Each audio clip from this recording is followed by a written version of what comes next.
Welcome to Art Gallery Explorer, art lovers, the vlog that takes you inside galleries and exhibition spaces across London, the southeast of England and beyond. Today I'm here at White Cube Bermondsey to explore an exhibition focusing on the works of that American abstract expressionist Al Held. I'm really interested in this show because he was an abstract expressionist in the second wave of that movement, inspired by the Pollocks of this world in New York City. But he was practicing for many decades after that initial period, and his work changed a lot over the years. So I'm hoping this show will explore some of the ways in which his style and his art changed.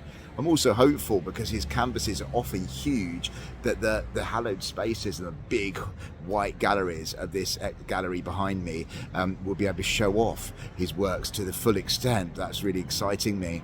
White Cube has actually been the gallery that has represented Al Held's estate since 2018, so they should have a good selection of works. This has been recommended by a viewer, so thank you very much for that, and this show, and I can't wait to head inside. I'm going to put some music on, but as always, do change it or put your own on if it annoys you and it doesn't really fit your style.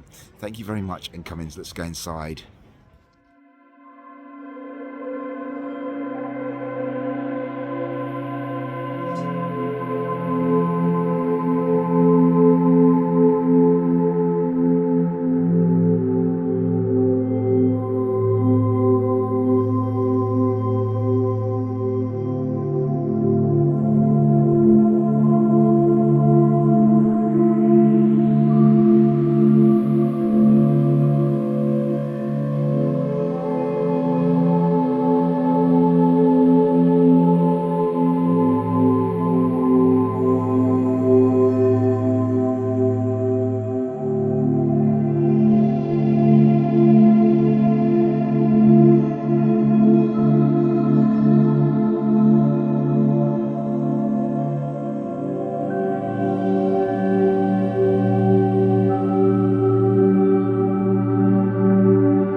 I think that's the first Al Held exhibition I visited, and it was almost like a mini retrospective, really. This room, for example, showing three early works, shows three stages of development. His black and white phase, his more hard edged abstract expressionism there in the middle.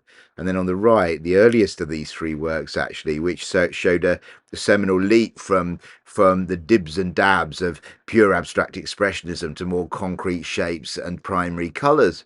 So I really enjoyed the exhibition. It was a real treat to be able to see the range of Al Held's work. And most of these works, as you can see from this sort of slow pan of the gallery, were large. They were monumental in scale. Lots of them were geometric. They were about shapes and spaces and almost like aspects of physics and science within them as well.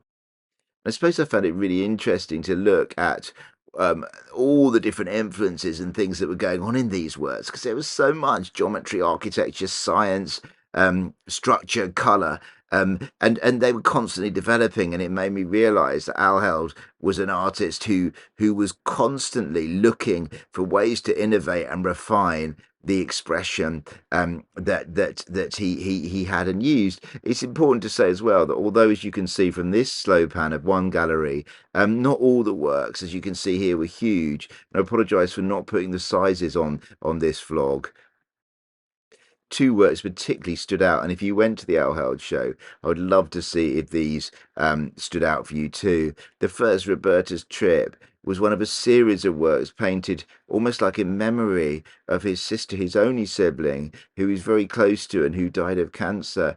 It's actually a very emotional work when you look at it. And the second one, this one, um, Eagles Rock 4, is actually the last full big scale work he ever painted.